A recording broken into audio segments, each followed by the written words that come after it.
All right, cool.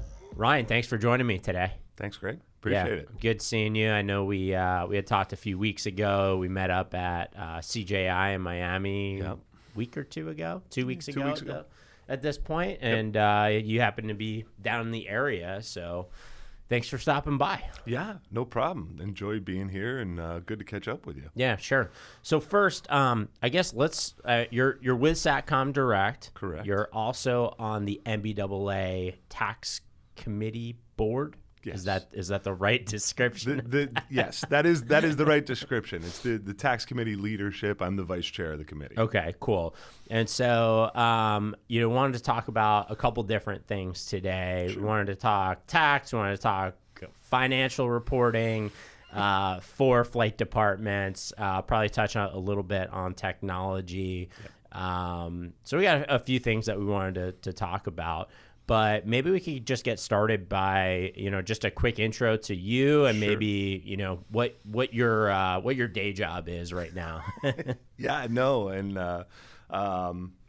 so I actually started out as a pilot. When I was growing up, I wanted to be a pilot, as many kids do, right? And went to Embry Riddle and sort of achieved that goal, got hired by the airlines.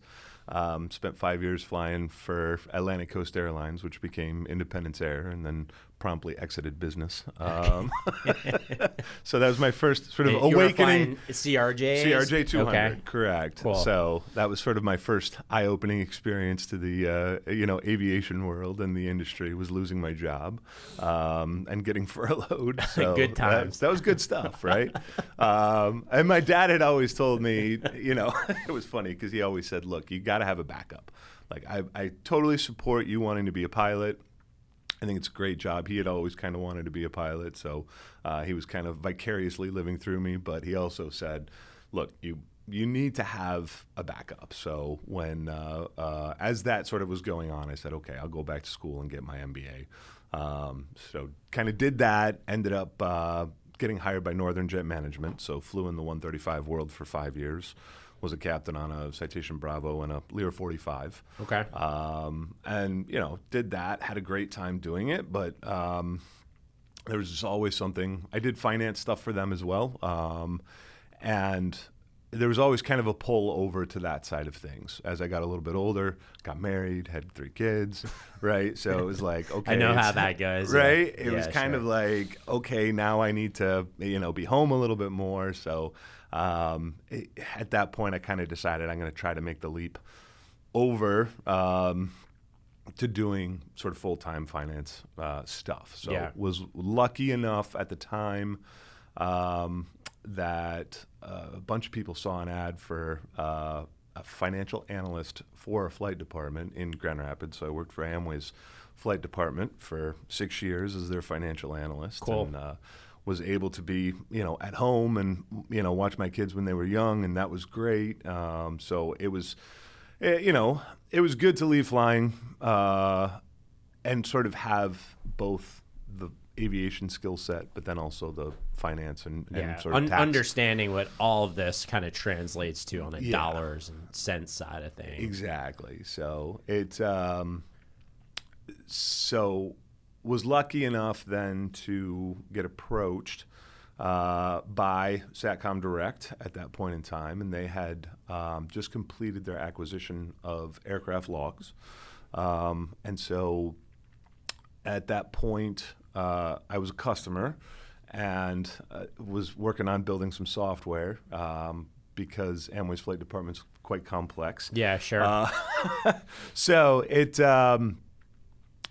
essentially got to be good friends with Doug Stewart, who was the CEO of Aircraft Logs.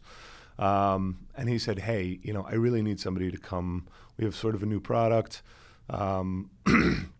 where we are essentially helping people with aviation taxes. And, it's something that I think is a good business unit, but we need someone to run it. Can you make the hop over to SD?" So I said, sure. And so for the last 4.5 years now, I've been at Satcom Direct on the software side of things and run a fully outsourced tax and compliance department. So my day job, effectively, is an office space where they talk about the engineers not talking to the customer. Yeah. Right. It's the same thing, right? The flight department shouldn't talk to the tax people, right?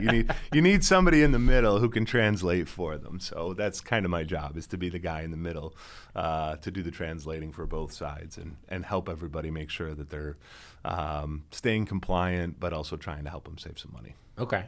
And so, I guess, how does that actually work? I know, we had talked a little bit about corporate flight departments, and operating an aircraft for a lot of these flight departments is different than that company's day-to-day business, right? Yeah. And so most of these companies have probably hundreds or more accountants and finance people, but they really focus on that key business. What's the difference between their business and operating an aircraft, and how taxes play into that? Very, very different, right? And that's kind of the key part there is, I'm a tax guy. I have somebody else do my personal income taxes. Right. Because I don't know the personal income tax rules as well as, that particular person does. They specialize in that. They know all of the benefits. They know all of the rules. They know how far they can go. They know sort of all those particular areas. And whereas, I don't, because I don't spend a lot of my time in sort of the personal income tax code. All of my time is obviously spent on the aviation side. So in the same way, companies are kind of busy dealing with widget taxes or, whatever they're dealing with. Yeah. And they're like, oh, yeah, we have this flight department and there's airplanes, which in most cases is somewhat immaterial to them because they see the numbers and it's kind of a rounding error. And, which seems funny to most people, but, when you're working for a $10 billion company, a flight department is nothing more than a rounding error. However, it's a very high optics area, right? You're dealing with the executives, you're dealing with sort of an area of the company that if it gets made public, that's hugely problematic, right? Especially because of the, somewhat of the negative light that surrounds corporate aviation in general. Wrongly placed, but still sure. those optics are out there that, Kind of going back to like the 2008 time frame and some of the stuff that happened with some of the big companies at that point. There's been this kind of negative light that's been put on business aviation. But correct. Kind of not rightly. Not rightly so. Correct. Yeah, and so it's more of an attempt to sort of stay out of trouble, if you will. But yeah, and that's it. So they essentially are focused on their piece of the puzzle, but they always kind of assign someone very junior to the flight department, or they kind of wait until tax time's over, or when tax time's starting, if you will. Yeah. And when the year is over, and basically say, hey, just drop the shoebox of stuff off and we'll take care of everything. Well, it's kind of too late to change any behavior at that point in time. So effectively, the service is there to essentially, we want to be a little bit more proactive when it comes to helping out. It's more, in that respect, we kind of have this level of expertise because we do this for a lot of companies. So we understand a lot of the tax law and a lot of the things that are going on that maybe their particular tax people don't. And we can kind of say, hey, you should try this, you should try that. Let's, spend some time talking about how, COVID has affected things. If business flying's down, but your personal flying remains the same, the percentages get a little wonky from the prior year, et cetera, et cetera. So we try to basically become a little bit more proactive and work very closely with generally tax department, accounting department, legal departments generally involved if it's a public company, and then the flight department, and try to get everybody on the same page. Gotcha. And so becoming more of an advisor than like just a administrative function. Yeah, and it is. We are not a law firm, right? We are not an accounting firm. Right. So technically speaking, we do the calculations. Right. That's what we're there to do, is to perform the calculations. But at the same time, we do have expertise in this area, and see quite a lot of things from the number of customers that we have, Sure. and can certainly help sort of say, hey, we've seen this.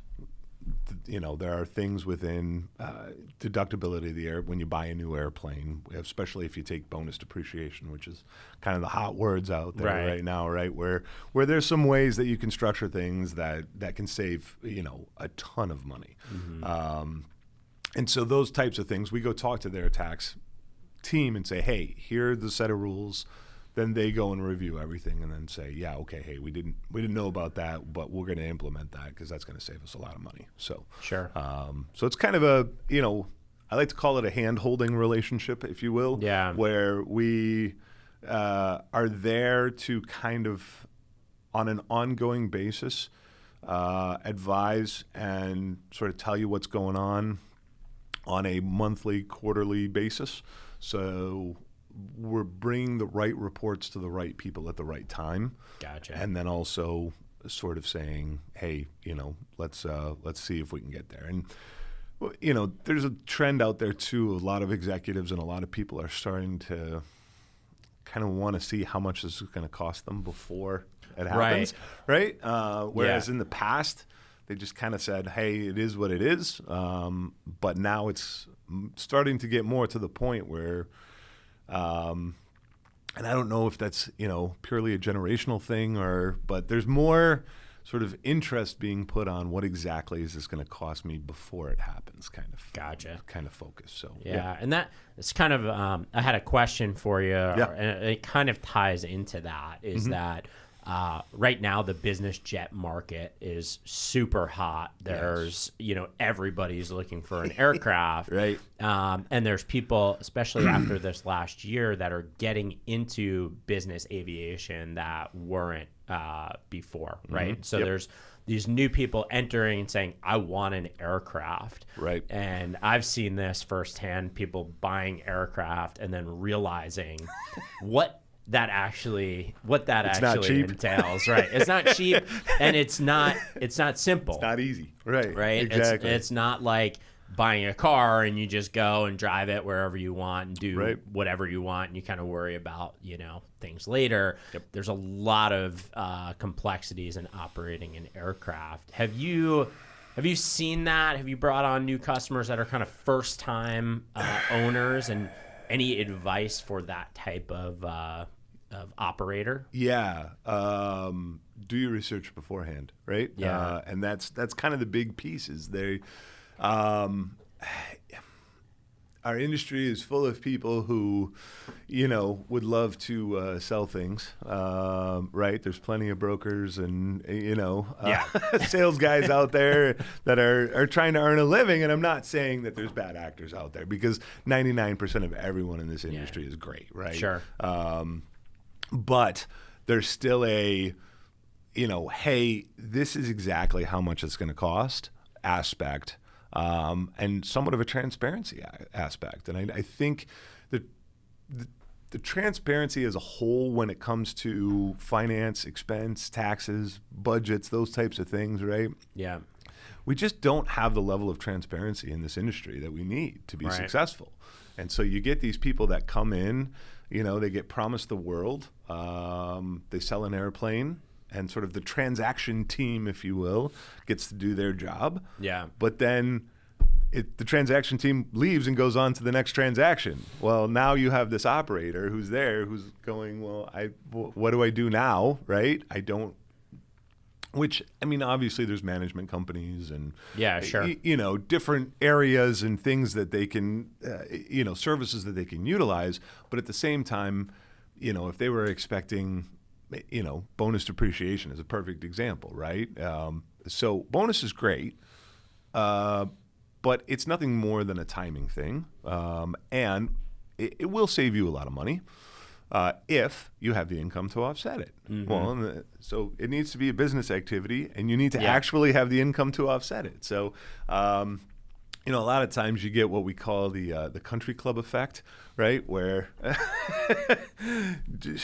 person A goes and talks to person B at the country club, and they say, "Oh yeah, I got this huge tax deduction for buying this airplane. You should go do that too." Well, that person's circumstance might be completely different, right? And there might be, no way for them to actually utilize that benefit. But because their buddy did it, right? Now all of a sudden it's like, oh, hey. So it's level setting expectation that I think is very important on the front end. And that historically has not happened well because the transparency hasn't been sort of up to the level that it should be. Gotcha. So, okay, that's my, your guidance. My guidance and opinion is find good advisors that can help you understand exactly what it's going to cost, not what they think it's going to cost, right? Not.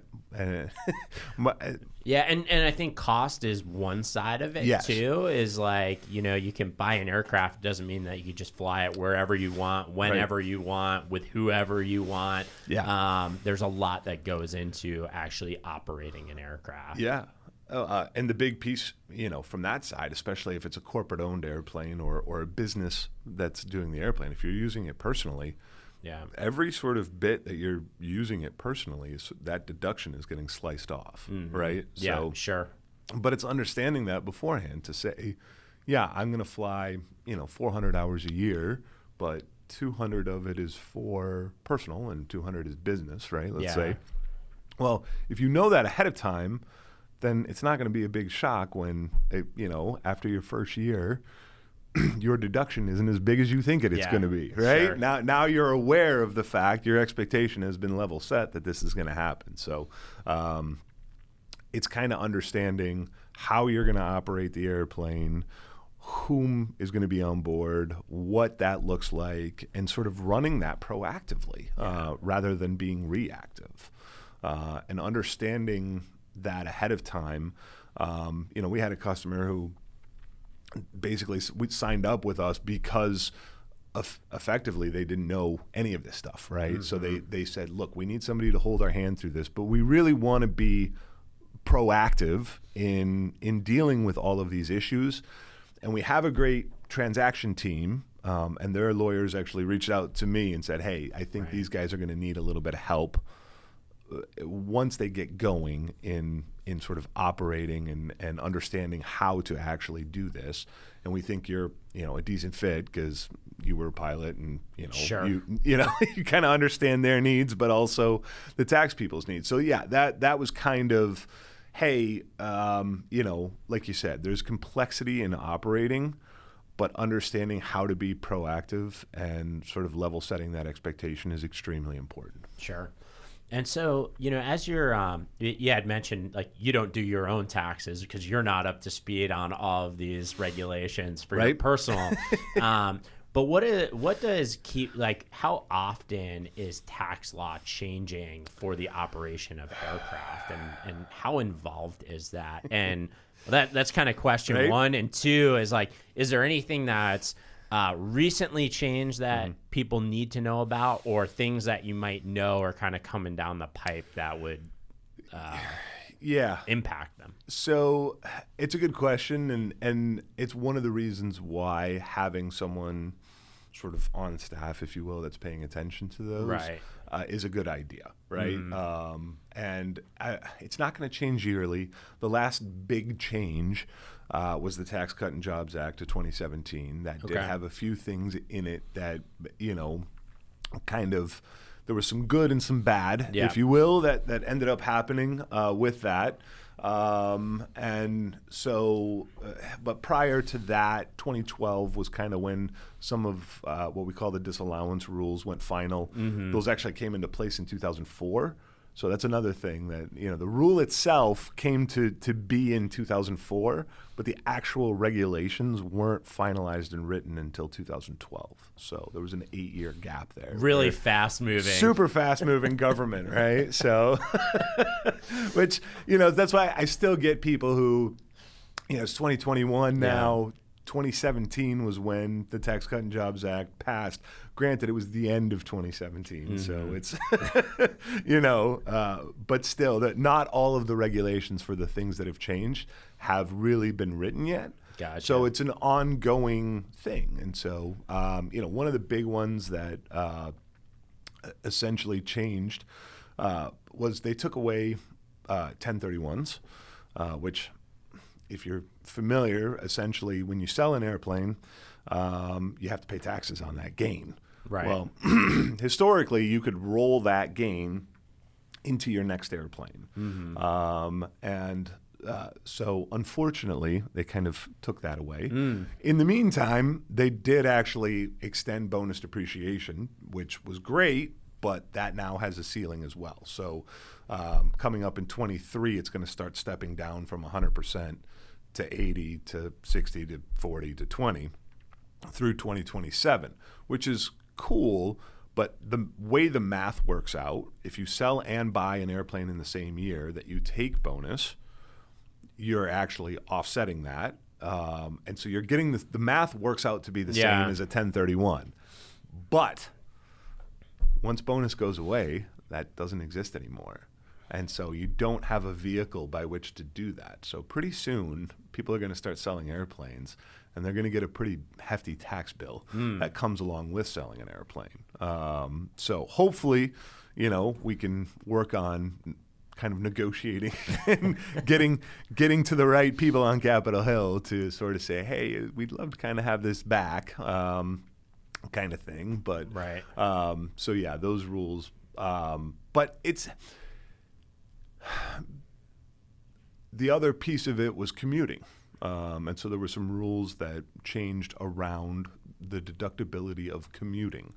And so NBAA has been working, very closely with the Treasury Department and the IRS, trying to kind of figure out what exactly that means. Right.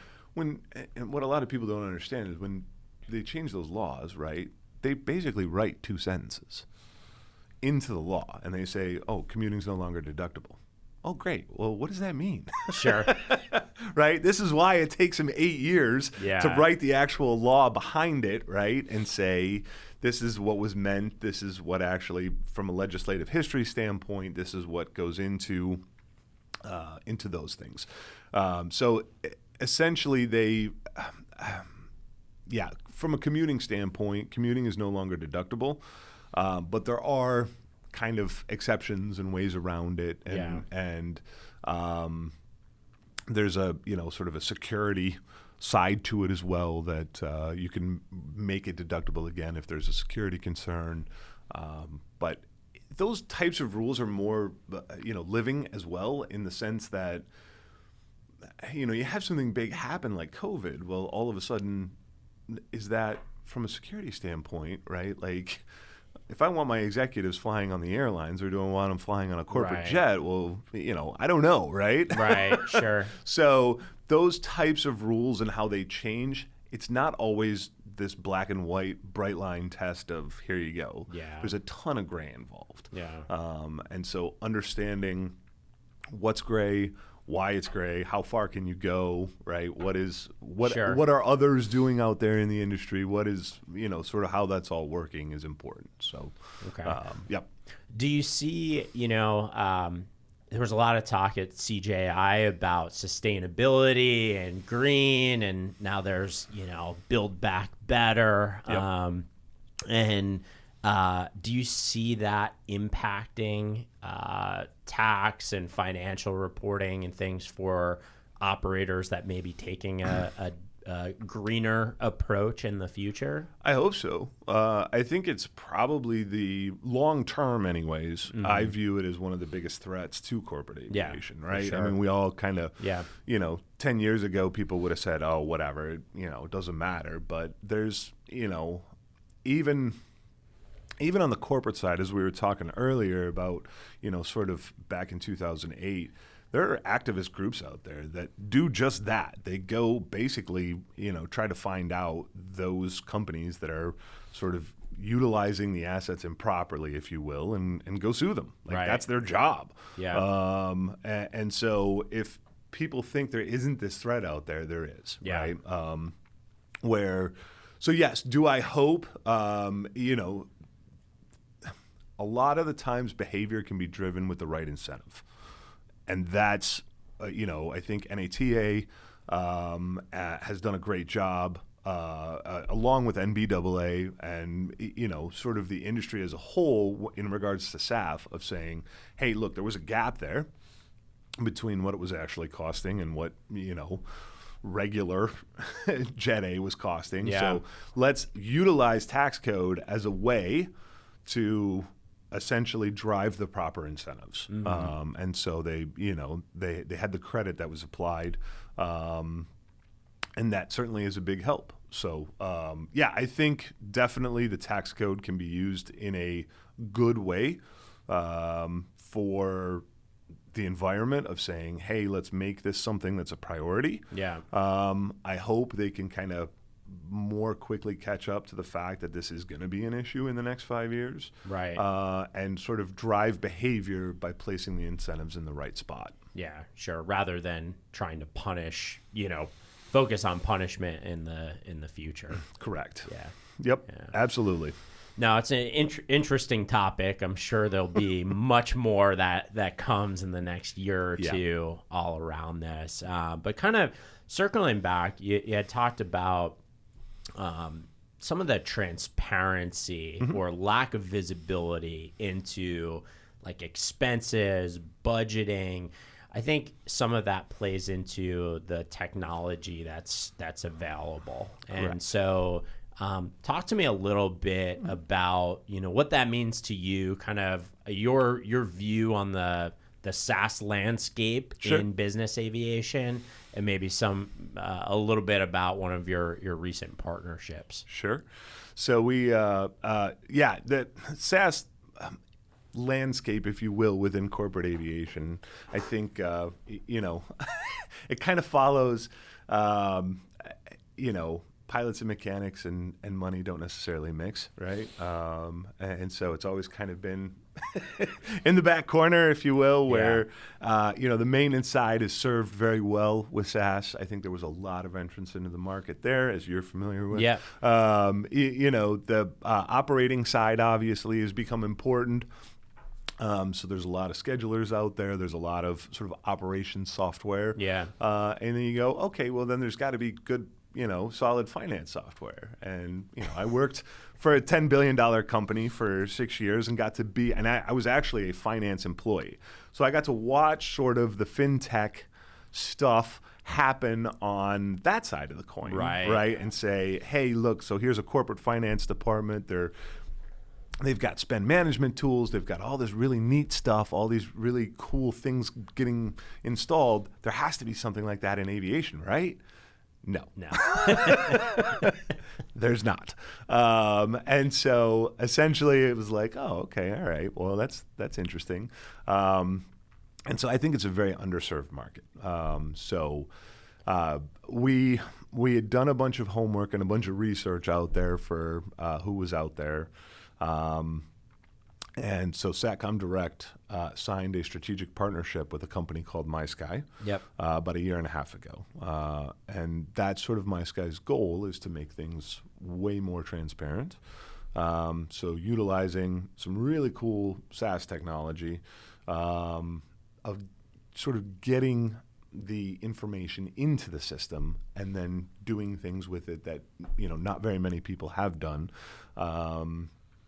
Has sort of, can benefit our customers tremendously. And it opens up a door into that level of transparency of knowing, years ago, flight departments would say, the CEO and the director of aviation would be good friends, right? And they'd hang out with each other, and it was like, whatever, just, it costs what it costs, don't worry about it, right?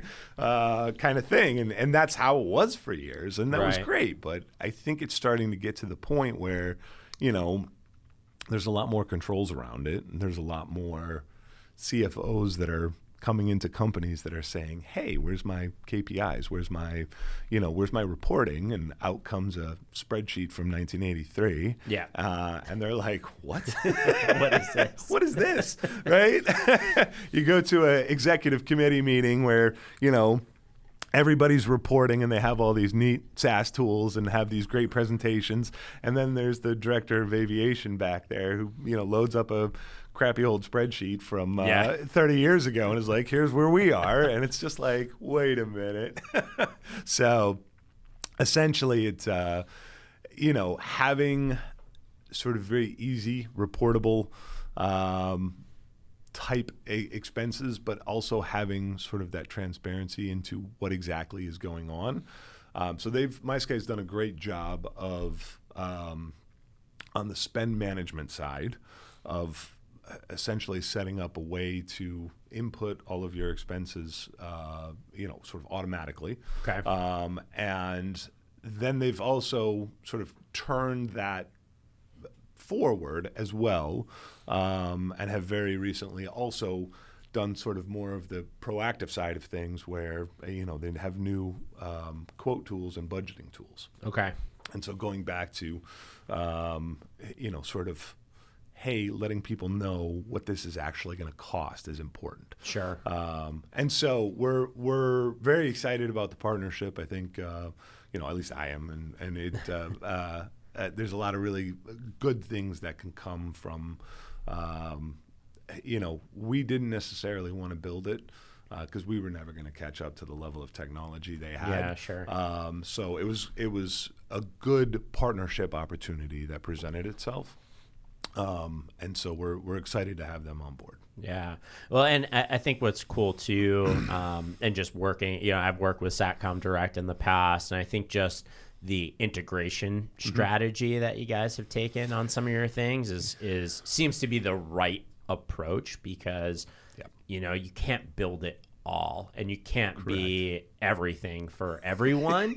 And so, trying to find the right partners and open up integrations and allow that free flow of data, I think is something that everybody should be looking at. And I know that some of the players in the space are, a little bit, maybe antiquated software. And sometimes the software is preventing them. The technology is preventing them from doing this. But I think it's also a mindset on, understanding what you're good at, maybe what you're not as good at. Exactly. And trying to create really just the best value for your customers at the end of the day. And that's it, right? And that's really what the focus is at this point in time, is working on, understanding that we can't build everything, right? Right. Because it's not possible. Can we partner with sort of the industry leading companies in different areas? But then also partnering with those who have the same ideals as us. Yeah, sure. That basically say, look, this isn't our data. It's not my data. It's the customer's data. It's their data. Mm-hmm. And if they want to do things with that data, then we should be open to that, right? And we should have these integrations. And, it's one of the things that I look at and I go, historically in the finance side especially, and even on the tax side, marrying operational data and finance data is not something that has really happened. Mm-hmm. Of saying, hey, here's all of the, the flights that occurred, but then let's directly tie all of those expenses to those flights. I mean, there's a little bit of that goes on, but not, to the level that it should be occurring. Right. So marrying sort of these silos that exist, I always used to joke that flight departments had 27 pieces of software and none of them talked to each other. Yeah. Well, that's right. It was true. I worked in one for 6 years, and it was frustrating because it was like, well, we have to type stuff into here, and then we have to type stuff into there, and then there, and then there, and then there, and it was like, there's got to be a better way. Yeah. Like, so from that standpoint, yeah, certainly having that, hey, we want to integrate to just get the right data to the right places to be able to better make decisions. You know, it can save money, it can increase safety. You know, there's a lot of really good benefits that can occur when you get the right data to the right people at the right time. Sure. And so that's kind of the ultimate goal of the strategy of sort of de-siloing those data units, smashing that stuff together in a meaningful way. Yeah, sure.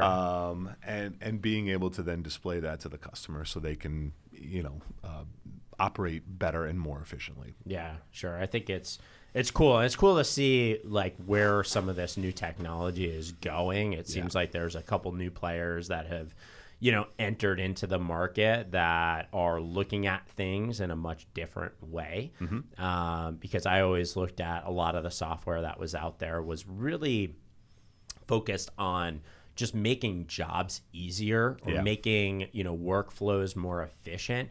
But there was really a lack in, okay, how can we, you know, if you're a charter operator, how can you drive more revenue? How can you make decisions that are going to really expand your margins? Or as a corporate operator, you know, really locking in on the cost and budgeting side of things. And now with the technology that's out there and the capabilities for integrations, there's some pretty cool stuff that's happening to get more eyes on the dollars.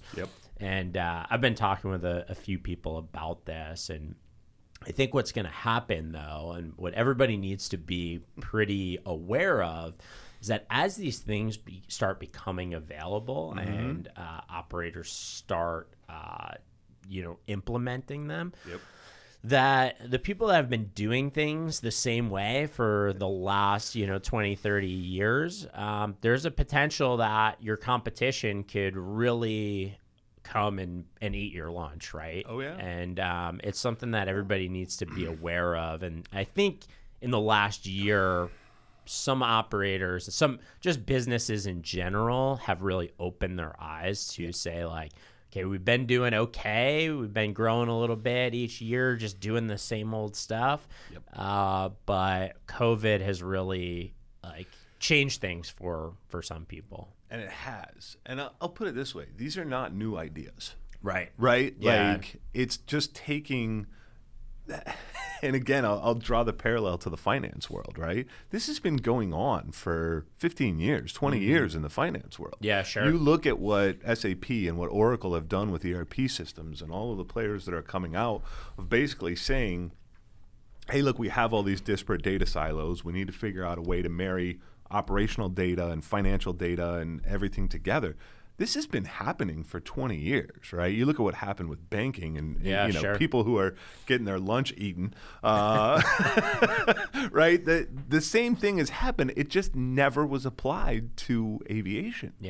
And so now it's starting to, and people are going, hey, if you can draw the right parallels to the right industry, right, and say, okay, look, this isn't a new idea. It's been done before in other industries. Let's just apply it across the way into aviation. And it's scary, right? Change is scary for a lot of people. And so if you're an operator and for some reason in this industry, whether it be charter, fractional, you know, whatever it is, change is scary. But certainly understanding that there are better ways to operate out there.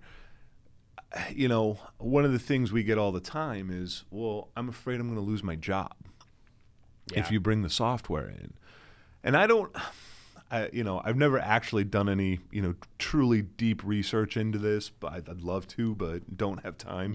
But seeing sort of, you know, your job will change, but I don't think you're going to lose too many people, right? You're going to go from more of a input and, basically data entry role into actually analyzing. Right. We still need human beings to actually analyze things and say, hey, what is the right decision? Computers aren't making those decisions yet, right? And nor will they for years. Now, in like 12 years in selling software that really streamlined a lot of daily processes, we never saw anybody make the decision to say, well, now that we have this, we're going to lay off people. Right. Every operation, for the most part, that I've visited, everybody was always somewhat short-staffed, right? There was always things that they wanted to get to that they could never get to because of all the other crap that they were dealing with. And so we always you insert that software, it makes their day-to-day life easier. It makes, it eliminates a lot of the tasks they're just frustrating, time-consuming, and really administrative, and allows them to free up their time so that they can be more proactive and looking at different areas of the business, selling more, becoming more efficient, going after new ideas or new projects and things like that. And it just benefits them. And so I know people are scared about that.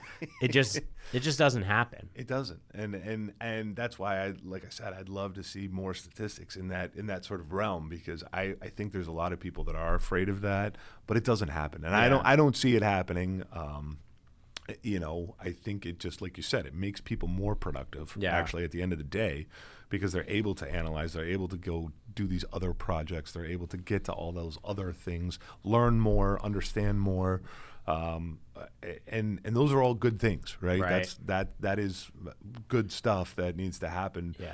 Instead of just doing this rote task of, okay, well, let me type in, this, that, and the other thing. So one of the CEOs of one of the top charter companies out there was talking at CJI a few weeks ago, and one of the questions that was posed to him was, how do you see technology, impacting the business? And he had a very similar mindset on where he said, we're looking at technology to really enhance the customer experience, but that doesn't mean that it's going to take our people out of the mix. The idea of just clicking a button to book a flight, doing everything through an app, just showing up and it all being done is probably not gonna happen. And if it does, it's probably not gonna create an experience that's great for our customers, because this is such a complex thing. And so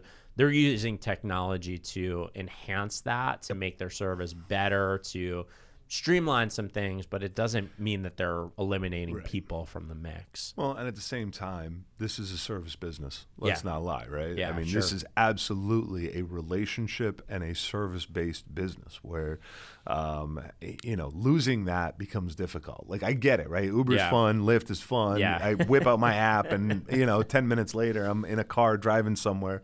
That's cool, right? But at the same time, that's $10 that I'm spending, not 10 million. Right. So there's still this, gap there to a service level that's expected. And one of the things that we always love to say there, and is, look, with this additional transparency that's coming, and with these tools that are coming, people are afraid of that. But at the same time, right, this industry is notorious for people stealing each other's pie instead of focusing on making a bigger pie. Yeah, sure. Right? And so the whole idea is, look, we need to stop stealing each other's pie. And we just need to bake a bigger pie. There's a ton of people out there, and especially COVID has shown us that. There's a ton of people out there that have the means to be in this industry in some respect. Right? So let's bring them in. Let's grow the pie, because everybody wins then. Right? I understand that there are ways that companies are fearful of that because they're making a good margin. As a wise man once told me, there's margin in mystery, right? And it's, while that might be the case, right, I think being more transparent and having those tools available as a whole for the industry is going to grow everybody is going to be more successful because it's a bigger industry at the end of the day.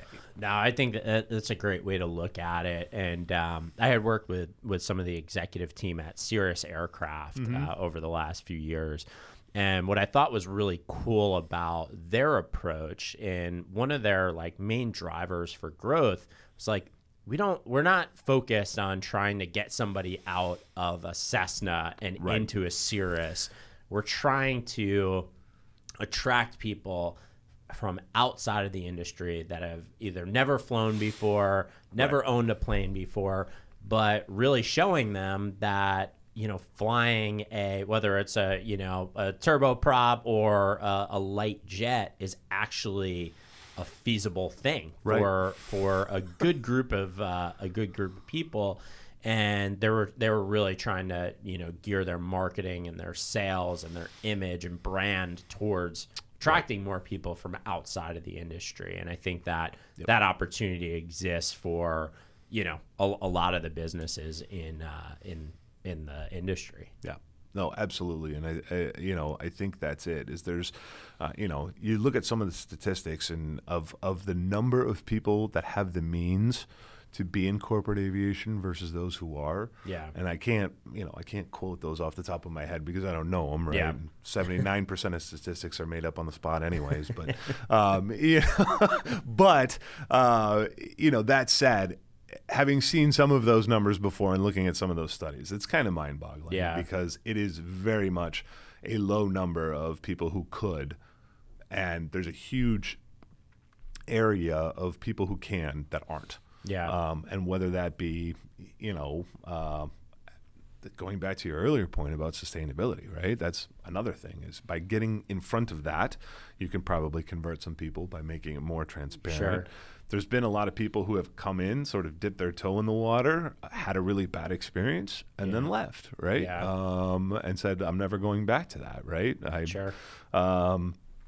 So, yeah, there's definitely ways that I think software, especially when it comes to, finance, expense, tax, those areas that are scary for most people, right? To sort of have this ability now to say, look, we can work with you. We can make things more transparent. We can give you decent advice. We can tell you what this costs beforehand. Yeah. We can be way more proactive and make the experience as a whole a lot better for everyone.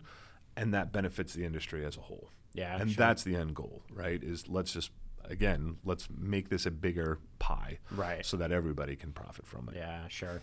Now, it makes sense. And I think one of the key things to, creating a bigger pie is having enough people inside of the industry to support that. And we've talked a lot about that on this podcast and just in general about, kind of workforce development. Yep.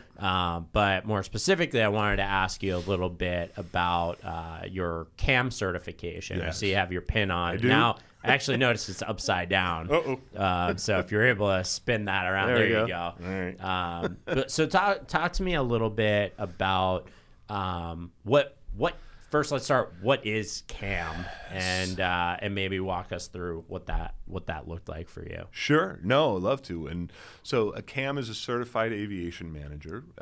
It's a certificate program that the NBAA has had for years. Okay. And essentially, it's a professional development possibility for everyone in the industry, not just pilots, but everyone in the industry.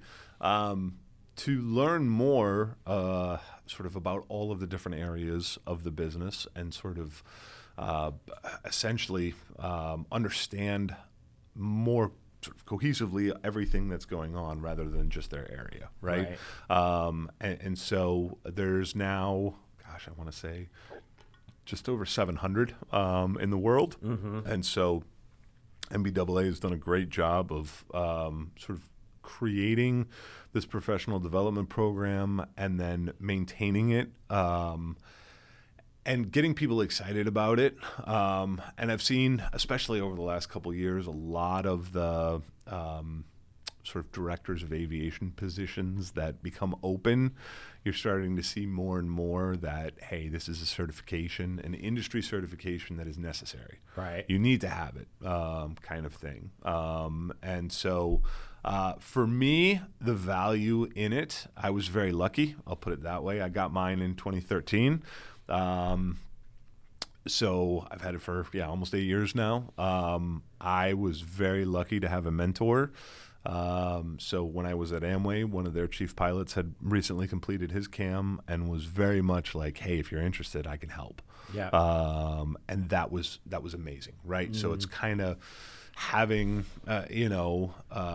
someone to lean on to go through the program. Sure. And that was very helpful. I was also very fortunate. So my weakest area was maintenance, right? And that was just, I'd been a pilot, and, I kind of knew the finance and the money side and the tax side and all of the HR stuff. And I'd kind of been exposed to all of it except for the maintenance stuff. So I was also very lucky to have a director of maintenance. So Tom Meyer, who's just a wonderful person, was very helpful with his time when I was studying a lot of the maintenance stuff as well. So, I love the program itself in the sense of it identifies those people who are capable of going through and learning more about not just their specific area, right? And I think we've sort of seen that as time has gone on, where there's a lot more schedulers and dispatchers that are starting to apply for it. There's a lot more mechanics that are starting to apply for it. And that's it. That's what we need. We need more. Everybody says it, but we need more diversity in the workplace when it comes to that. But just even positional diversity is extremely important. And understanding that there are people in sort of the scheduling field or the maintenance field and so on that have really good leadership ability, that have, the ability to run flight departments. And we've seen that. There's been quite a shift over the last few years to, and I'm not pilot bashing, trust me, I'm not.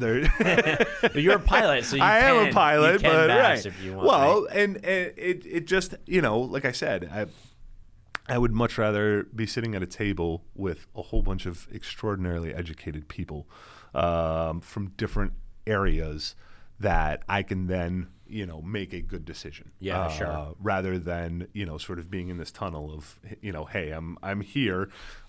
So that's why I, really the CAM program has been very successful for NBAA. And I think it's starting to become a lot more important. They've recently started the 6-month to CAM program, which has absolutely been amazing, of getting people from, well, I kind of want to think about doing it, but I don't know. I might not have a mentor. I might not be, able to devote what I think is the necessary time into a very structured program of saying, here's where we're going to start. Get a study group, right? Go through these 6 months, and by the end of it, you should be able to pass the test. Sure. So it's been really successful, and I love helping out as well. So just if there's anybody out there that's listening to this, that's like, hey, I love it, but the finance and tax stuff scares me. Get a hold of me. Well, cool. I think it's really awesome, and one of the things that I've seen over the years is like just people believing that they're because they came into an organization through a certain entry point, like as a mechanic or as a pilot or on the scheduling side of things or on the line or whatever it may be, doesn't mean that there's only one career path. And I believe that the CAM program really can open up one just from an educational standpoint to understand in a more holistic way what does what goes into running a flight department and really understanding all the different aspects of that. And so I think that's really cool. I'm happy to hear it's going well and more people are getting involved in it because we need that. We need to make sure that we keep good people inside the industry And I think it also helps, in attracting new talent from outside. Well, and leadership is leadership, right? Yeah. And that's that's it, right? Yeah. It doesn't matter whether you were a pilot, mechanic, whatever. And yeah, we talk about the great pilot shortage, but it's not just pilots; No, it's everybody. It's right? everybody. Yeah. So we need to develop and retain talent. We need to bring new people into the industry.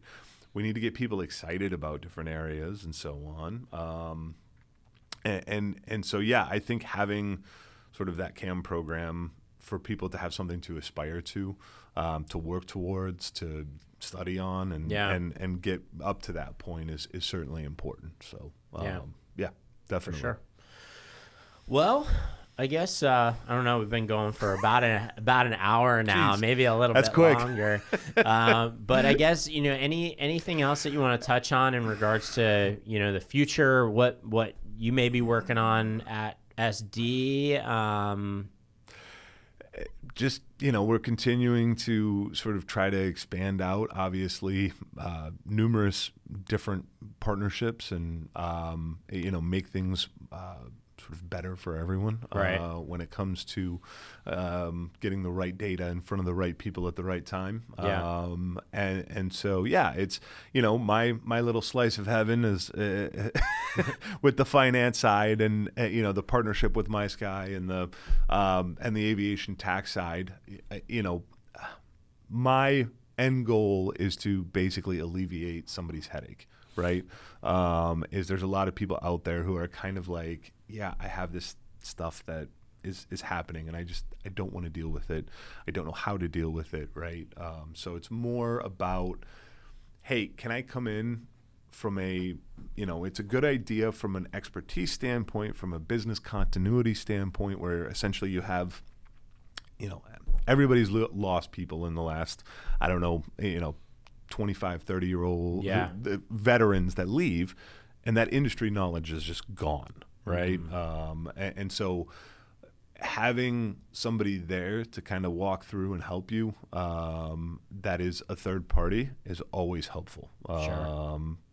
So, and also in that you're working with so many different flight departments. Yes. So you're bringing all this experience and being able to make recommendations to individuals based on what's going on as a whole. Correct. Yeah. Yep. Oh, absolutely. And that's, I get that question all the time. It's like, well, what are other people doing? Yes. Right? It's like, well, I got a lot of NDAs I got to worry about, but I'll give you the general lowdown. Yeah, sure.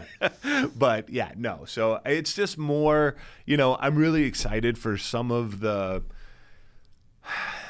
marriage of, and I think SD's strategy is very smart when it comes to taking sort of the connectivity, the hardware and the software, and trying to put it together in the sense that there's a lot of really cool tools that can be layered over top of that with the right data, right? Again, from a proactivity standpoint and a real-time standpoint, I think there's a lot of things that are coming that are going to be very interesting and very, beneficial to the industry as a whole. Sure. So yeah, excited about all of that. Yeah, it's all exciting stuff, and we'll see where it all goes from here. Exactly. Well, if we can actually make finances and taxes exciting, right? That's generally it doesn't get that reaction. It's all order.